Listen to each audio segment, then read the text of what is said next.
Hi, Jaley. You have a good main post, so I want to bring up a couple of things. I think he nailed his memorization and his hand gestures, and I think that really added to his speech. I understand this was more of a dramatic reading, a dramatic monologue, and I don't ask these things of you. But this is a good example to show what having those elements can do for your speech and that it can really take it to a different level. Just think about this speech and what it would have been had he read it or had he not used those hand gestures and that body language. It would not have been that effective.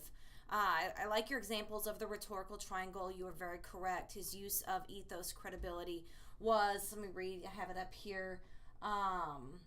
He knew that was his world, that was his story, that was his life. So that makes it credible. Another thing that makes it credible is it's a fact, and that happens often. So what he's saying is not super far-fetched. It's something that happens every day, unfortunately, and it's a very sad reality for so many people. So that also makes it credible.